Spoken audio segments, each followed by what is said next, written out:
of members of the public here who've come to witness this moment of democracy. I heard someone from the Conservative benches when someone was talking about surgery shout, what waste of time? We're not doing that. Okay, no, sorry, I'm not seeing it today. Thank you for the end up. Sorry. Just wanted to go, well, thank you for identifying yourself. I understand, any more? I understand, last time we talked about surgeries, one councillor on the Conservative benches shouted out when we were asked why we were doing annual surgery and why it was not in the ward but 2 miles away, and they shouted out, they've got cars. And actually, I would just say there's a very simple mathematical equation almost, which is if you did the surgery and actually watched all the different people who got in, apart from being deeply shocked that you meet people who live different lives that you're ever likely to live, some people in terrible predicaments, and they're looking for help from us. MPs do surgeries, councils do surgeries, they're an important part. Apart from that, you would also realise that quite a lot of them don't have cars. It's not normal. Not everyone is born with a car. So I don't know if that helps.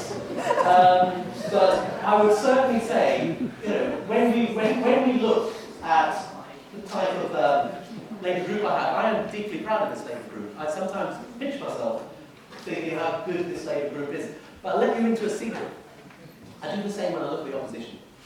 I can't believe the opposition we've got. I mean, talking about value for money, we had one opposition member asked to look at this 196 million quid that Guy Vinson and Andrew Jones and I have negotiated with officers. They wanted to look at this check for themselves. We arranged papers. Not one Conservative turned up to the meeting. We had a disastrous thing, the BT Managed Services contract, the worst piece of public procurement probably in history, but we inherited it. It went to the last meeting. Conservatives listening, only the opposition was sorry. Maybe you're on your bus.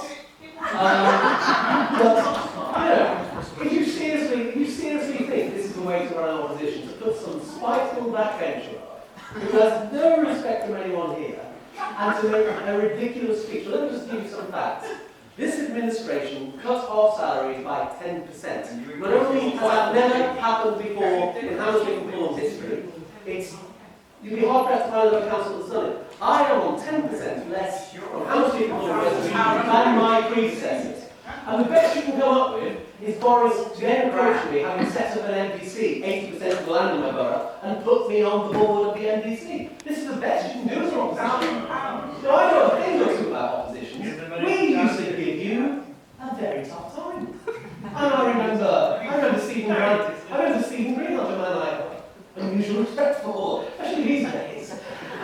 And I remember him thanking me for being such a tough opposition in this arena. Okay, I don't even know, no one here is going to do that for you lot. So seriously, if this is it, this is your best attack, then let it be, because this man here, Ben Coleman, will raise more commercial revenue than we ever seen in this borough. And next year, we will be having more things we can do because of his work. Okay? And yes, we did criticise the fact that we had 2 people doing the education and children's brief, whereas we've got 1. Okay, we did criticise that. But we haven't got 2 people doing the same brief. We said that was a ridiculous thing, especially as they were closing Sullivan, and they couldn't even get the children's special needs transport right, which was another disaster. I think you apologised for that disaster, didn't you? So when we talk for value for money, we will run a campaign against you that I think is a TV series in this, by the way. Because I think there's a lot of stories. But we will run a campaign against you that sets out exactly what your ridiculous record was in administration and makes a spectacle of the opposition you are. That's what we're going to do, and we're going to win. And that's, hopefully, next time we won't give quite such a spiteful AGM speech as we did 2 years ago. Good luck in the bus.